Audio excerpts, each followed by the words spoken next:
Hi friends, Anna University April May 2025 கான important questions தான் இந்த வீடியோல பார்க்க போறோம். Semester 2 subject name பாத்தீங்கன்னா Basic Electrical and Electronics Engineering, subject code BE3251 கான part B and part C கான important questions தான் இந்த வீடியோல பார்க்க போறோம். வீடியோ ஸ்கிப் பண்ணாம ஃபுல்லா பாருங்க. இதல இருக்க questions எல்லாத்தையும் நல்லபடியா படிங்க. ஏனா நான் 5 யூனிட்ஸ்க்குமே பாத்தீங்கன்னா ஒவ்வொரு யூனிட்டுக்குமே பார்த்தீங்கன்னா ரெண்டு பகுதியாக பிரித்து கொடுத்துருக்கேன், ரெண்டு பார்ட்டாக பிரித்து கொடுத்துருக்கேன். நீங்கள் எதனா ஒரு பார்ட்டை தெளிவாக நீங்கள் கவர் பண்ணாலே கன்ஃபார்ம் உங்களால் வந்து பார்த்தீங்கன்னா கொஷின்ஸ் வந்து உங்களால் அட்டன் பண்ண முடியும். அதனால் தெளிவாக ஒரு பகுதியை படிச்சிங்கன்னா அதில் இருக்க ஃபுல் கொஷின்ஸும் படிச்சுக்கோங்க. அப்போ தான் பார்த்தீங்கன்னா ரொம்ப யூஸ்ஃபுல்லாக இருக்கும்.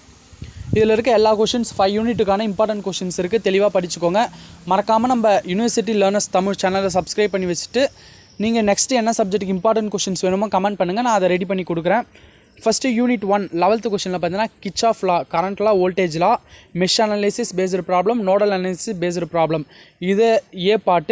B part பார்த்தீங்கன்னா RLC circuit and derive the relationship, give the necessary phase diagram. இது ஒன்று. செகண்ட் கொஸ்டின் பார்த்தீங்கன்னா calculate average value, RMS value, instantaneous power, real power, reactive power, apparent power, power factor, current, total impedance. இது எல்லாத்துக்குமே formula படித்து வச்சுக்கோங்க.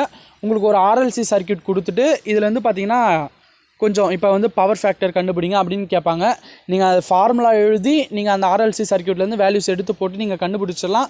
First formula வந்து தெளிவாக இருக்கணும். அதனால் இது எல்லாத்துக்குமே ஃபார்முலா படித்து வச்சுட்டு நிறைய practice questions previous year Anna university questions எல்லாத்தையும் ஒர்க் அவுட் பண்ணி பாருங்கள்.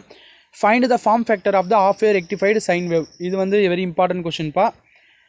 அப்புறம் யூனிட் 2 பொறுத்த வரைக்கும் 12th A construction and working of DC generator and give its EMF equation.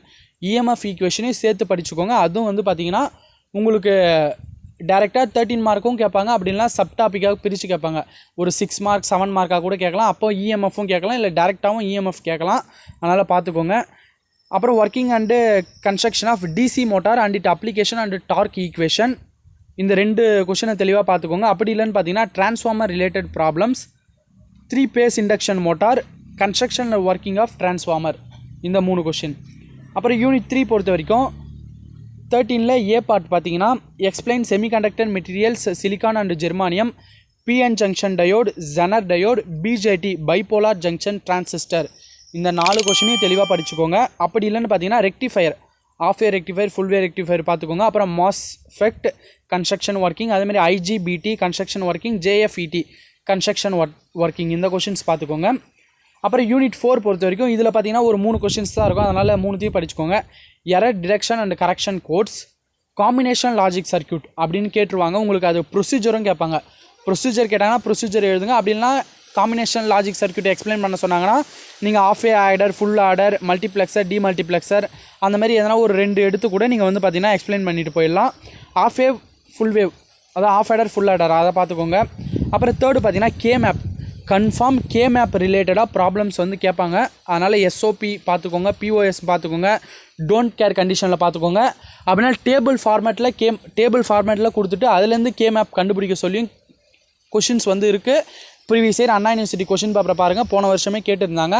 அந்த கொஷின்ஸ்லாம் வந்து பார்த்தீங்கன்னா ஒர்க் அவுட் பண்ணி பாருங்கள். எல்லாமே ஒரே கான்செப்ட் தான், ஆனால் வந்து கொஷின்ஸ் வந்து கொஞ்சம் டிஃப்ரெண்ட்டாக இருக்க வாய்ப்பு இருக்குது. அதனால் இந்த 4 ஃபார்மேட்டில் பார்த்துக்கோங்க. அப்புறம் அட்வான்டேஜஸ் டிஸ்அட்வான்டேஜஸும் படித்து வச்சுக்கோங்க. அப்புறம் யூனிட் 5 பொறுத்த வரைக்கும் 15th A பார்ட் பார்த்தீங்கன்னா moving coil and moving iron meter, both டிஃப்ரென்ஸும் படிச்சுக்கோங்க, எக்ஸ்ப்ளனேஷனும் படிச்சுக்கோங்க. மெஷர்மெண்ட் ஆஃப் 3 phase பவர், அப்புறமேட்டு தேர்ட் கொஸ்டின் பார்த்தீங்கன்னா எனர்ஜி மீட்டர். இந்த 3 கொஸ்டினை பார்த்துக்கோங்க. அப்படி இல்லைனா இன்ஸ்ட்ருமெண்ட் டிரான்ஸ்ஃபார்மர், சிடிபிடி டிஃப்ரென்ஷியேட்டும் பார்த்துக்கோங்க அண்ட் எக்ஸ்ப்ளனேஷனும் பார்த்துக்கோங்க. எக்ஸ்பிளைன் பிளாக் டயக்ராம், டிஎஸ்ஓவோட பிளாக் டயக்ராம் அண்டு டிஏஎஸோட பிளாக் டயக்ராம். இந்த 2 கொஷின்லேருந்து கன்ஃபார்ம் ஒரு கொஷின் வந்து பார்த்தீங்கன்னா 15 மார்க்கில் வர நிறைய சான்ஸ் இருக்குது. அதனால் தெளிவாக படிச்சுக்கோங்க. நீங்கள் எந்த பார்ட் படிக்கிறீங்களோ அந்த பார்ட்டை ஃபுல்லாக கவர் பண்ணி முடிச்சுருங்க. அப்புறம் பார்ட் சி பொறுத்த வரைக்கும் 16th A பார்த்தீங்கன்னா nodal analysis, mesh analysis, RLC related problem. அது ஏற்கனவே யூனிட் 1ல் சொல்லியிருப்பேன், அதை நீங்கள் பேஸ் பண்ணியே பார்த்துக்கோங்க. இதெல்லாம் வந்து பார்த்தீங்கன்னா ரொம்ப இம்பார்ட்டண்ட்டான கொஷின்ஸ். இதை நீங்கள் தெளிவாக கவர் பண்ணிக்கோங்க. ஏன்னா ஒரு பார்ட்டை நீங்கள் டீட்டெயிலாக படிச்சுக்கோங்க. Okay friends, thank you.